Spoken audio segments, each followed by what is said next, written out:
Hi అండి, welcome back to my channel. నేను మీ Lakshmi vlogs. అందరూ ఎలా ఉన్నారండి? నేనైతే చాలా బాగున్నాను. ఈరోజు వీడియో వచ్చేసి మ్యాంగో, ఎండుమిర్చి, టమాటోతో కలిపి చట్నీ చేశానండి. ఈ చట్నీ చాలా అంటే చాలా సూపర్గా ఉంటుంది. అన్నంలో తినొచ్చు, ఏ టిఫిన్లోనైనా తినొచ్చు. దీన్ని కాంబినేషన్గా దోశలోనైనా సరే, ఇడ్లీలలోనైనా సరే, చపాతీలకు దేంట్లోకైనా కానీ కాంబినేషన్ బాగుంటుందండి. నోటికి చాలా రుచిగా ఉంటుంది. తినే కొద్ది తినాలనిపిస్తుంది ఈ పచ్చడి. ఇది పిల్లలు పెద్దలు ఇష్టంగా తింటారు. ముందుగా నేను కాయలో ఆకు తీసుకున్నానండి, మ్యాంగో ముక్కను. మేమిద్దరమే కాబట్టి సరిపోతుంది. అందుకని చెప్పేసి ఆకు ముక్కను కట్ చేశాను ఇలా సన్నంగా ముక్కలు. మీరు తీసుకున్న ముక్కలను బట్టి వేసుకోవాల్సి వస్తుంది. ఎండుమిర్చి, టమాటాను. మనం మ్యాంగోని తీసుకున్న పొంది ఏదైనా కానీ, సాల్ట్ అయినా, ఎండుమిర్చి అయినా, టమాటోనైనా. అయిపోయినాయండి ముక్కలు. ముందుగా కళాయి పెట్టుకొని ఆయిల్ వేసుకోవాలి. ఆయిల్ వేడెక్కగానే ఎండుమిర్చి వేసాను. ఎండుమిర్చి వేయగానే మనం కట్ చేసి పెట్టుకున్న మ్యాంగో ముక్కలు వేయాలి. దాంట్లో ఒక పచ్చిమిర్చి ఒకటి వేయాలి. అలాగే టమాటా కట్ చేసి పెట్టుకొని ముక్కలు వేసుకోవాలి. ఇందులో వెల్లుల్లి రెబ్బలు వేసానండి. వెల్లుల్లి రెబ్బలు కంపల్సరీగా వేయాలి. చిటికెడు మెంతులు, చిటికెడు జీలకర్ర, అల్లం ముక్క, నూగులు, ఒక స్పూన్ నూగులు, చిటికెడు పసుపు వేసుకోవాలి కలర్ ఫుల్గా ఉండటానికి. అన్నీ కలిపి మిక్స్ చేసుకోవాలండి.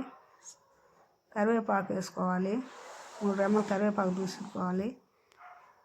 సాల్ట్ వేసుకోవాలి చివరిలో, ఎందుకంటే మెత్తగా ఫ్రై అవ్వటానికి. లెమన్ పిండుకోవాలండి. ఈ లెమన్ పిండితే చట్నీ చాలా అంటే చాలా టేస్ట్గా ఉంటుంది. అయిపోయిందండి ఇది వేయించుకోవటం. మిక్సీ పట్టుకుందాం. వేయించుకున్న దాన్ని మిక్సీ పెట్టుకునేటప్పుడు మనం పచ్చి ఆనియన్ ముక్కలు వేసుకోవాలి. అలాగే కరివేపాకు రెమ్మలు వేసుకోవాలి 4. మనం చివరిలో సాల్ట్ చూసుకొని వేసుకోవాలండి. ఇందాకలు అవి వేగటానికే వేసాము. మిక్సీ అయిపోయిందండి. ఇదిగో ఈ చట్నీ అయిందండి. సగం మాకు సరిపోతుంది ఇద్దరమే కాబట్టి. దీనికి పోపు పెట్టుకోవాలి. పోపు దినుసులు వేసాను.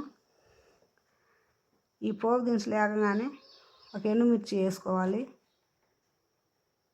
అలాగే ఇందాక కట్ చేసి పెట్టుకున్న ఆనియన్ ముక్కలు కొన్ని మిగిలిపోయాయండి, అవి వేసుకోవాలి పోపులో. అలాగే 4 కరివేపాకు రెమ్మలు వేసుకోవాలి మళ్ళీ పోపులోకి. మళ్ళీ చిటికెడు పసుపు వేసుకోవాలండి.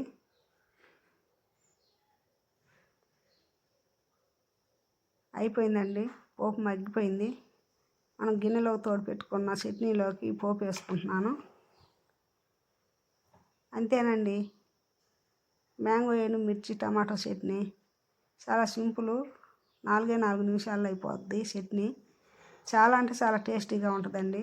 ఒకసారి ట్రై చేసి చూడండి మీరు కూడా ఇంట్లో. చాలా ఇష్టంగా తింటారు. చాలా రుచిగా ఉంటుంది. మళ్ళీ అడిగి వేయించుకుంటారు ఈ చట్నీని. ఒక ముద్ద తినే కాడ 2 ముద్దలు తింటారు ఫ్రెండ్స్. ఇది అలా ఉంటుంది ఈ చట్నీ రుచి. చాలా అంటే చాలా బాగుంటుంది. అంతే ఫ్రెండ్స్, అయిపోయింది చట్నీ, రెడీ అయింది. అన్నంలో వేసుకొని కలుపుకొని తింటాం అనేది. ఓకే ఫ్రెండ్స్, ఈ వీడియో నచ్చినట్టయితే కామెంట్ బాక్స్లో కామెంట్ పెట్టండి. అలాగే మీ ఫ్రెండ్స్ ఎవరన్నా ఉంటే షేర్ చేయండి. అలాగే కొత్తగా చూస్తున్న వారు అయితే మన ఛానల్ని సబ్స్క్రైబ్ చేసుకోండి. ఇంకో మంచి వీడియోలో మీ ముందుకు వస్తానండి. అంతవరకు సెలవు. బాయ్.